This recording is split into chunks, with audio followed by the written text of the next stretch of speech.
আমি নিশ্চিত এটা ছিল একটি বিরাট সমাপ্তি, একটি বিজয় উৎসব।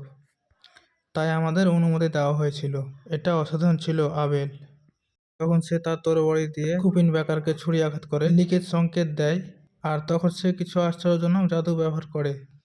বুলেট ট্রেন বলা হয় এটা একটি সর্বোচ্চ স্তরের বাতাসের জাদু। আবেলই একমাত্র ব্যক্তি যিনি এটা এড়িয়ে গেছেন। আমি ভাবছি সে কিভাবে এটি করেছিল। তার তরবারি চালানো অসাধারণ।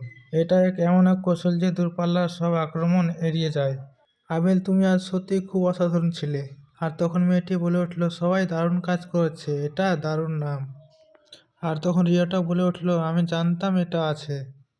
আর যখন দুজন মিলে একসাথে আসে, আর তখন বলে ওঠে, দেখো আপেলকে খুঁজে পেয়েছি, সে রিওর সাথে আছে। আর তখন বলে ওঠে, আপেল রিওকে খুব সত্যি পছন্দ করে। আর তখন ছেলেটি মনে ভাবছিল, আমি জানি না আমার কেমন কাঁটাযুক্ত লাগছে। আর ঠিকই তো, জন্ম থেকে আমি কিছু একটা জানতে চেয়েছিলাম। আর তখন রিওকে বলে ওঠে, এটা কি সত্যি ডরমেসে বাতাসের সঙ্গে বড় হতে পারে? আর তখন আপেল বলে ওঠে, হ্যাঁ এটা পারে। বলে আমার মনে হয় প্রায় 50 মিটার উঁচু। তখন বলে ওঠে, এটা অবশ্য এরকম কঠিন। আপেল তখন বলে ওঠে, এটা প্রায় বেশ আমার সময় লেগেছে। বলে, না এটা সাধারণত কিছু এমন নেই কিছু করা, সর্বোপরি এটা একটি আসল জাদু। আর তখন রিয়াটা বলে ওঠে, নির্দিষ্ট মন্ত্র জপের মাধ্যমে জাদু তৈরি হয়। আর তখন আপেল বলে উঠল, জপের মান মন্ত্রের ওপর নির্ভর করে, প্রত্যেকের নিজস্ব ইন্দ্র আছে।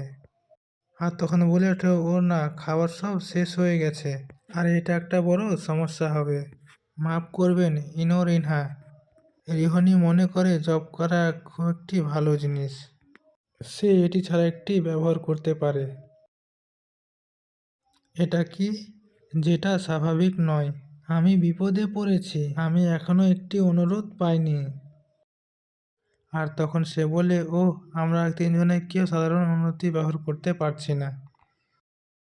অন্য খোপটি সিল করা আছে, তাই আমি বাইরে একটি চূড়ান্ত অনুরোধ করার কথা ভাবছিলাম। কিন্তু মনে হচ্ছে গতকাল এবং তার আগের দিন সকালে জিনিসপত্র সংগ্রহ করতে তাড়াহুড়ো করেছে, আর তাই ড্রয় বিভাগ তাই এটি বন্ধ করেছে।